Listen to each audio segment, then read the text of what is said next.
The darkness of space seemed to close in around Zelthari as another warning light flashed red on his control panel. The silver-skinned alien gripped the edge of his seat, all four of his eyes focused on the spinning emergency alerts. His small ship drifted silently through the empty void, powerless and alone. "Emergency status report," Zelthari said, his voice steady despite his growing fear. The ship's computer replied in the soft, musical language of his people. "Main engines destroyed. Backup power failing. Life support systems damaged. You have 72 hours of breathable air remaining." Zelthari touched the cold metal wall of his vessel. Just yesterday, he had been proudly exploring this uncharted region for the Navorian Science Guild. Now his ship was nothing but a floating coffin. A swarm of tiny space rocks had torn through his engine room like bullets, destroying everything in their path. "Continue sending emergency signals," he ordered. "I am broadcasting on all channels," the computer answered. "However, there are no Navorian ships or stations within range. Chance of rescue, 2.7%. Zelthari's four eyes blinked one after another, a sign of acceptance among his kind. He understood what this meant. The leaders of his people followed strict rules about using resources. They would not send a rescue ship this far into unknown space just to save one scientist.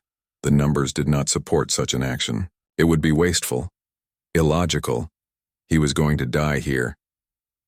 As the ship grew colder, Zelthari removed a small metal disc from a hidden pocket in his suit. He placed it on the floor, pressed a button on its side, and watched as a soft blue light formed a circle around him. The meditation field would help him spend his final hours in peaceful reflection. For 3 days, he sat perfectly still in the blue light. He thought about his life and his achievements. He recalled the beautiful rings around his home planet. He remembered the proud day when he was selected to join the Science Guild. He accepted that his journey was ending. The ship's air grew thin and stale. The temperature dropped further as power systems failed one by one. Frost formed along the edges of the walls. Zelthari's breathing slowed as his body tried to conserve oxygen. On the 4th day, when he had made peace with his fate, the computer's voice suddenly cut through his meditation. "Alert! Unknown spacecraft detected." Zelthari's heart raced in his chest. "Show me," he demanded, rising shakily to his feet. A blurry image appeared on his main screen. The approaching ship looked nothing like the elegant, efficient designs of his people. It was blocky and asymmetrical, with odd protrusions and visible repair patches on its hull. "Is it responding to our distress signal?" he asked, trying to control the hope in his voice. "Yes. The vessel has changed course to intercept our position. They are transmitting a message." The speakers crackled with static, and then a voice spoke words Zelthari could not understand. The computer worked quickly to translate. "This is Captain Frank Kelly of the Earth vessel Horizon." The translation finally came through. "We've picked up your emergency signal. We're coming to help. Please respond if you can hear us." Zelthari's hands trembled as he pressed the communication panel. "This is Senior Researcher Zelthari of the Navorian Science Guild. My ship is critically damaged. Life support failing." After a brief pause, the human voice responded. "We see you, researcher. Hold tight. We'll be alongside you in 20 minutes. Our team is preparing for rescue operations now." Zelthari collapsed back into his chair, overwhelmed. Humans. He had only heard stories about this species. They were newcomers to space travel, with primitive technology and unpredictable behavior. The Navorian leadership had dismissed them as unimportant, too emotional and inefficient to be worthy of formal relations. Yet these humans were coming to save him when his own people had written him off as an acceptable loss. Through the viewport, Zelthari watched as the Earthship grew larger. It was indeed crude by Navorian standards, a retrofitted cargo vessel with visible welding lines and mismatched hull plates. But to Zelthari, it was the most beautiful sight he had ever seen. The human ship maneuvered carefully alongside his crippled vessel. Bright lights illuminated the dark side of his ship, revealing the extensive damage. A smaller craft detached from the Earth vessel and moved toward his airlock. "They are attempting to dock with us," the computer reported. "Allow it. Zelthari said quickly. Adjust airlock settings to permit connection. As the docking procedure began, Zelthari gathered his personal research data crystal and his identification tags. He did not know what to expect from these humans, but their actions already confused and intrigued him. Why would they divert their journey to help a stranger? Why risk their resources for someone they did not know? What benefit could they possibly gain that would justify this rescue? The airlock hissed as pressure equalized between the two ships. Zelthari stood waiting, his silver skin reflecting the emergency lights. For the first time in days, he felt something his logical people rarely acknowledged: hope. The inner door slid open, revealing 3 figures in protective suits. They paused upon seeing him, clearly surprised by his alien appearance. Zelthari stood nearly 7 feet tall, with 4 glowing eyes arranged in a diamond pattern on his face and skin that looked like polished metal. One of the humans stepped forward, a female based on Zelthari's limited knowledge of their species. She removed her helmet, revealing short brown hair and a face that showed neither fear nor disgust at his appearance. "I'm Dr. Lisa Morales," she said, her words translated by Zelthari's computer. "We're here to bring you to safety." Zelthari's 4 eyes blinked in sequence again, but this time the gesture meant something different. Not resignation, but wonder. "Why?" he asked simply. Dr. Morales seemed confused by the question. "Because you needed help," she answered as if it were the most obvious thing in the universe. And in that moment, Zelthari began to understand that he had much to learn about humans. Captain Frank Kelly paced across the bridge of the horizon, his old boots making soft thuds on the metal floor. The ship had once been a simple cargo hauler, but now it carried humans to the stars. The captain's face was weathered like old leather, with deep lines around his eyes from years of looking into space. "Anything from that ship yet, Samantha?" he asked, stopping behind his communications officer. Lieutenant Samantha Ward adjusted her headset and shook her head. Her fingers danced across the glowing control panel. "No answer to our messages, Captain, but our scanners show 1 life form on board. They're still alive." Chief Engineer Alan Diaz whistled softly as he studied his screen. "That ship is badly damaged, Captain. It has holes in the hull, no working engines, and life support is almost gone. Whoever's in there doesn't have much time left." Kelly rubbed his chin, feeling the stubble there. He didn't need to think long about what to do. "Get a rescue team ready. We follow first contact rules, but saving that life is our top priority." Dr. Lisa Morales stepped forward, concern showing on her face. The ship's expert on alien life forms wasn't used to rushing into unknown situations. "Captain, we know nothing about this alien. We don't know what air they breathe, what their body needs, or if they'll be dangerous to us." Kelly gave her a small smile. "That's exactly why you're going with the team, Doctor. Bring all your equipment. I trust you'll figure it out." The rescue team moved quickly. Within half an hour, they were aboard a small shuttle heading toward the damaged alien vessel. Engineer Diaz carefully guided their craft toward what looked like an entrance door on the side of the silver ship. Security Chief Peter Wright checked his gear one last time. The tall, broad-shouldered man had dark skin and watchful eyes. "Everyone, keeps your helmets on until I say otherwise. Stay together. Remember, we're here to help, but safety comes first." Dr. Morales studied her handheld scanner. "The air inside is breathable for us, but has more nitrogen than we're used to. It's cold, in there at about 60 degrees. The team sealed their helmets anyway and entered through the connecting tunnel between the ships. Inside, they found curved hallways lit by faint blue emergency lights. Strange symbols were carved into the metallic walls. Everything was neat and ordered, but now frost covered many surfaces and loose wires hung from damaged sections. They followed their scanners to what seemed to be the control room. There they found the alien. The creature sat perfectly still, watching them with 4 glowing eyes arranged like a diamond on its face. Its skin looked like polished silver metal, though now it had a dull, unhealthy appearance. The alien was tall and thin, with long fingers that had extra joints. It seemed to be having trouble breathing. Dr. Morales stepped forward slowly, raising her empty hands to show she carried no weapons. "We're here to help you," she said calmly, not expecting to be understood. The alien surprised them all by responding, in halting English. Your help? Not expected. Thank you, and offered. Wright's eyebrows shot up. You understand our language? Translation system. Learning quickly, the alien explained, its voice sounding both mechanical and musical. I am Zelthari, senior researcher of the Navorian Science Guild. I'm Dr. Lisa Morales from the Earthship Horizon. We heard your emergency call. Zelthari's 4 eyes blinked one after another. My people would not come. Too distant. Resources. Not worth spending. The humans looked at each other uncomfortably. The idea that someone would be left to die because saving them wasn't cost-effective felt deeply wrong to them. Well, we're here now, Dr. Morales said with determination. Can you walk? We need to get you to our ship quickly. The air in here is almost gone. As they helped the weakened alien stand, Engineer Diaz was examining the ship's control panels with obvious interest. Captain, he spoke into his communicator, this ship has some amazing technology. With the aliens' permission, we could save some of it before the power dies completely. Save the life first. Captain Kelly's voice came back firmly. Everything else can wait. 2 crew members carefully supported Zelthari as they made their way back toward the airlock.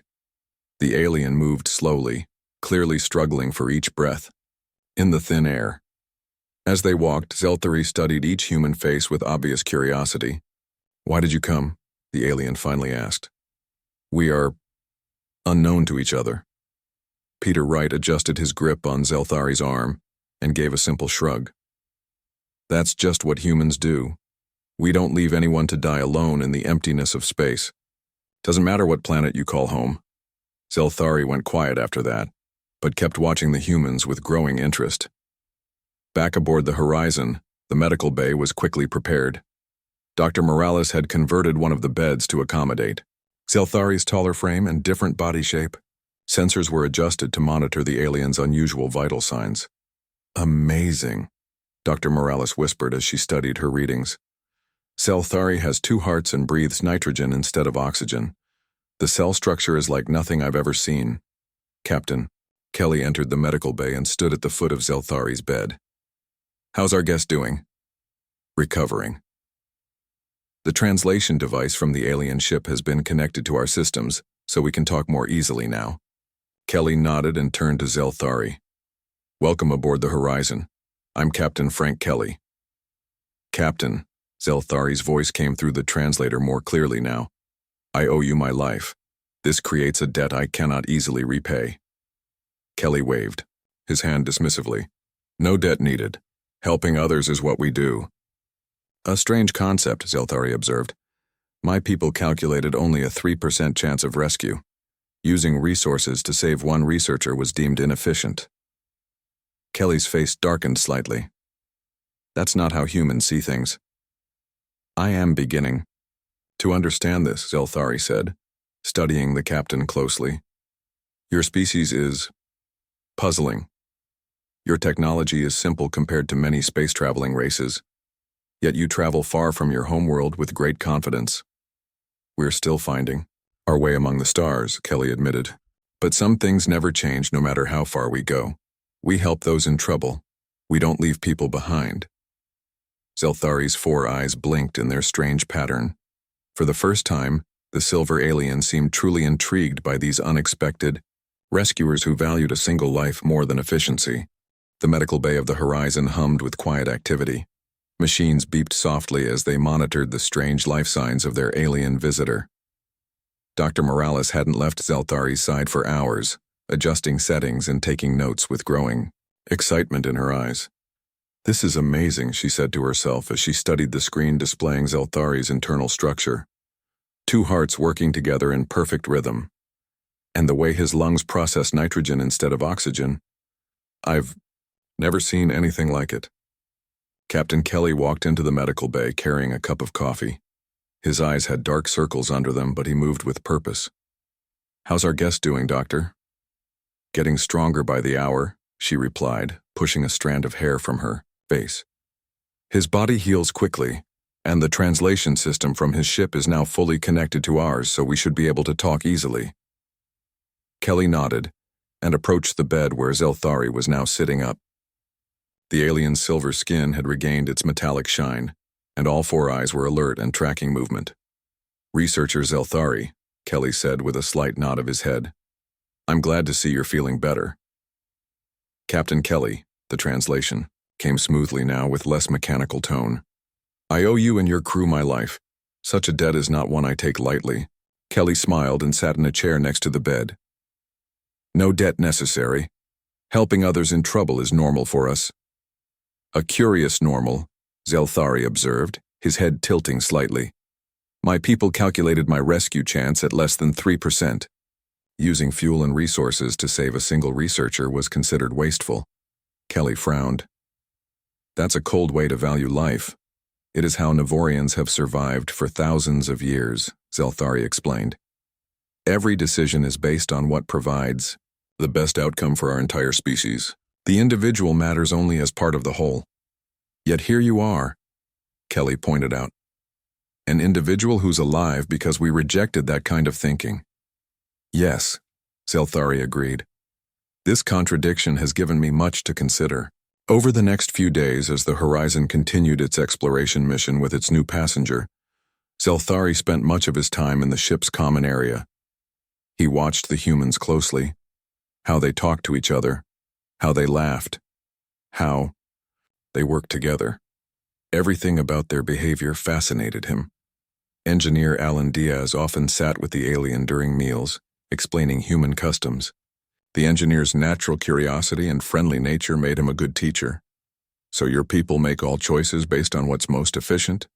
Diaz asked one day, as they shared lunch in the common room. "It is the foundation of our society," Zelthari confirmed, carefully holding a human fork in his long fingers. "All actions must help advance our species. Personal wishes are not important." Samantha Ward joined them, setting her tray down at their table. "But you're individuals," she said. "Don't your people have dreams or hopes beyond just helping the group?" Zelthari's four eyes blinked in their sequence. "Such ideas exist in our old stories, but they are seen as primitive thoughts to overcome. The greater good doctrine has guided us for thousands of years. But here you are," Diaz noted with a smile. "Alive because we didn't follow that kind of thinking." The alien was quiet for a moment. "Yes. This is the puzzle I cannot solve. By Navorian standards, your rescue mission made no sense. The fuel you used, the risk you took, the time you spent, all for a single unknown life. Yet I cannot argue with the result." Samantha smiled. "Sometimes the most important things we do make the least sense on paper."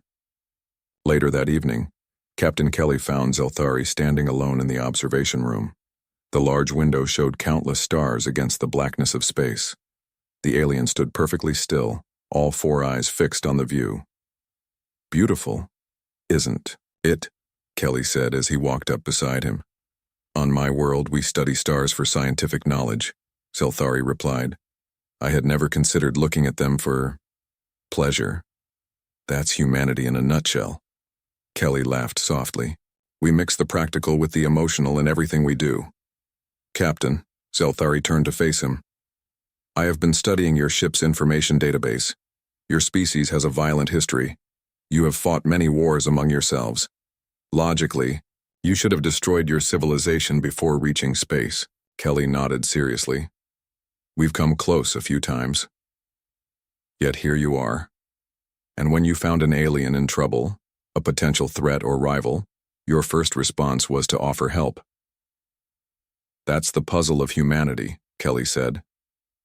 "We're capable of terrible things, but also great kindness. We're still working on making the kindness win more often."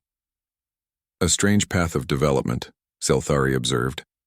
"But an interesting one," Kelly added with a smile. The following day, Dr. Morales invited Zelthari to the science lab. She wanted to learn more about Navorian biology, and in turn she offered to explain human physiology. The alien agreed readily, his scientific curiosity matching her own.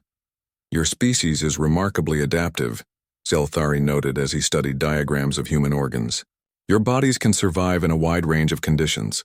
This explains how you've spread through space despite your limited technology. Limited compared to yours, maybe, Morales said with a small smile. But we're learning fast. Indeed. The rate at which humans advance is concerning to some older species. Morales looked up from her scanner. Concerning? Why? Most species develop their wisdom and ethics at the same pace as their technology, Zelthari explained. Humans seem to develop technology faster than wisdom. It makes you unpredictable. Is that why your leaders haven't made official contact with Earth? Partly, Zelthari admitted. The Navorian High Council considers humans too emotional, too impulsive to be reliable partners.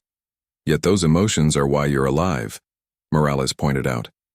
Yes. This is what I cannot reconcile with my training. By all logical measures, humans are inefficient. You make decisions based on feelings. You use resources to help strangers with no benefit to yourselves. You risk your safety for abstract concepts like fairness and compassion. And yet,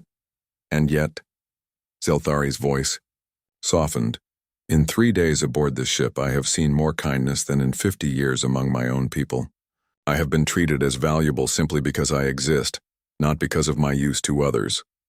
Morales reached out and gently touched the alien's arm. That's what makes us human. For the first time since his rescue, Zelthari's 4 eyes blinked not in sequence but all at once, a gesture the humans had not seen before. What does that mean? Morales asked. When you blink all eyes together? It is... Zelthari seemed to search for the right word. It is wonder, Doctor. I am experiencing wonder. 2 weeks passed quickly.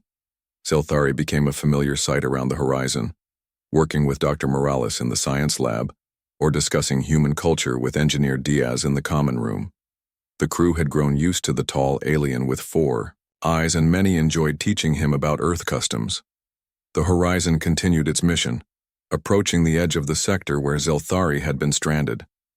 Captain Kelly had offered to take the alien to the nearest Navorian outpost, but Zelthari seemed in no hurry to return to his people. One quiet morning, as the ship cruised through the emptiness of space, alarms suddenly blared throughout the corridors. Captain, to the bridge. Lieutenant Ward's voice called over the speakers, sounding tense. Kelly moved quickly, taking the steps 2 at a time.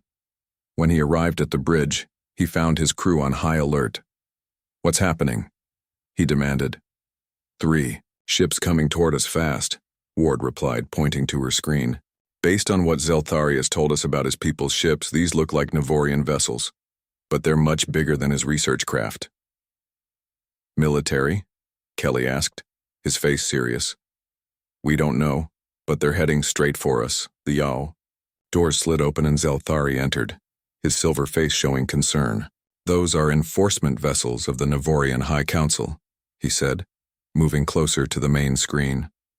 They should not be in this sector. Are they looking for you? Kelly asked. Did they get your distress call after all? Impossible. The guild would have already marked me as lost. Zelthari leaned forward, studying the approaching ships. They must be here for another reason. They're sending us a message, Ward announced. The screen flickered, and another Navorian appeared. This one had darker silver skin than Zelthari, and strange markings on his face. When he spoke, his voice was cold and formal. Unknown vessel, this is Overseer Kelvash of the Navorian Enforcement Fleet. You have entered a restricted area, and are carrying a citizen of the Navorian Collective. Power down your systems and prepare to be boarded. Kelly stepped forward. This is Captain Frank Kelly of the Earth vessel Horizon. We rescued senior researcher Zelthari after receiving his distress signal. We mean no harm. The Overseer's eyes narrowed. We know of humans, Captain Kelly. Your primitive technology and unpredictable behavior make you dangerous. Researcher Zelthari has secret information that cannot be shared with outsiders. Zelthari moved to stand beside Kelly. Overseer, I have shared no restricted information. These humans saved my life when our own people abandoned me. Your rescue was deemed unnecessary, the Overseer replied without emotion. Your contact with an unapproved species has broken our rules. You will be evaluated when you return home. Evaluated? Security Chief Wright whispered. That doesn't sound good. Kelly addressed the overseer again. We are on a peaceful mission. We'll gladly return Zelthari to you and be on our way. That is not enough, Kelvash said. Your ship has been exposed to Navorian technology. Your computers must be wiped and your crew's memories of this meeting must be processed. Processed? Kelly's voice hardened. I don't know what that means for your people, Overseer, but humans don't let others tamper with their memories. This is not a discussion, Captain. You have 30 of your Earth minutes to prepare for boarding, or we will use force. The screen went black. Battle stations, Kelly ordered immediately. Samantha, send a message to Earth Command with our location and situation. That won't help, Zelthari said quietly. No help can reach us in time. Standard procedure, Kelly explained. If something goes wrong, someone should know what happened to us. The enforcement fleet is stronger than your ship in every way, Zelthari continued. Fighting would be, don't say illogical, Kelly interrupted with a small smile. Humans have a long history of beating the odds. As the crew prepared for a possible fight, Zelthari pulled Kelly aside. Captain, there is another option. The Navorians value knowledge above all else. They would not destroy your ship if they thought you had valuable information. What kind of information? My research. It wasn't just about studying rocks like my mission paperwork said. I was investigating strange energy readings that might lead to a new way of traveling between stars. Kelly's eyes widened. And you think this might give us some leverage? Perhaps. But more importantly, Zelthari paused. I find that I do not wish to return to the collective. Your crew's actions have changed how I see things. I would like to request asylum on your ship. Kelly stared at the alien in surprise. That would definitely cause problems with your people. Yes, but it would be my choice. A concept I have come to value during my time among humans. Back on the bridge, Engineer Diaz approached with a serious expression. Captain, I've been studying the data from Zelthari's ship that I saved before it lost power. We might have an option besides fighting or surrendering. I'm listening, Kelly said. Zelthari's research was about creating a temporary tunnel through space. We can't build an actual drive based on this, but we might be able to create a one-time burst that would move us away from the Navorian ships. A space jump? Kelly asked, eyebrows raised. With our technology? It would be rough and probably damage our ship, but yes, I think it's possible. Zelthari joined them, his 4 eyes blinking, rapidly with excitement. The calculations would need to be perfect. A mistake could tear this ship apart. How long would you need? Kelly asked. Diaz and Zelthari looked at each other. 15 minutes, they said together. Get started, Kelly ordered. Everyone else, keep preparing for possible boarding. If this works, great. If not, we'll face whatever comes. On the main screen, the 3 Navorian ships grew larger as they approached. They had formed a wall in space, blocking the horizon's escape path. Another message coming in, Ward announced. Overseer Kelvash appeared on screen again. Your time is running out, Captain Kelly. We detect your weapons powering up. This is very unwise. Just being careful, Kelly replied calmly. We're still thinking about your demands. There is nothing to think about. Prepare to be boarded. Kelly signaled Ward to end the transmission. How are Diaz and Zelthari doing? They're requesting emergency power to the deflector array, she reported. Give them whatever they need. The minutes passed slowly. The Navorian ships came closer, their sleek silver hulls growing larger on the screen. 5 minutes until they can board us, Security Chief Wright reported, checking his weapon. Kelly opened a channel to engineering. Diaz, we're running out of time. Almost ready, Captain, the engineer's strained voice replied. Zelthari's calculations are like nothing I've ever seen. We're connecting the final power systems now. Suddenly, the ship shook as a warning. Shot passed close to their hull. Next shot won't miss, Wright warned. Diaz, Kelly shouted into the comm. Ready, Captain. But I should warn you, this is going to be rough. Do it. For a moment, nothing happened. Then a strange vibration ran through the ship, different from anything the crew had ever felt. On the screen, space itself seemed to ripple and bend. Hold on, Kelly ordered, gripping his chair tightly. The horizon lurched forward, and every crew member felt as if they were being pulled in 1,000 directions at once. Light twisted around them, and the world seemed to break apart. Then, as quickly as it began, it was over. The screen showed empty space. No Navorian ships in sight. Status report, Kelly called out, trying to see through the smoke that now filled the bridge. Many systems offline. Wright coughed. Shields gone, weapons not working, life support running at minimum levels. Where are we? Kelly asked. Ward worked her damaged console, which was shooting sparks. About 2 light years from where we were, Captain. Well outside the range of the Navorian ships. A cheer went up from the crew, quickly cut short as more systems sparked and failed around them. Get repair teams working, Kelly ordered. Focus on life support and communications first. The horizon had escaped, damaged but free. In engineering, Captain Kelly found Engineer Diaz and Zelthari surrounded by damaged equipment. Sparks flew from broken panels, and the air smelled of burnt wires. Both were injured, but alive. It worked. Diaz grinned through the dirt on his face. I can't believe it actually worked. The science was correct, Zelthari added, but our method was not elegant. You just changed human space travel forever, Kelly told them. When we get this research back to Earth, it will need much work, Zelthari cautioned.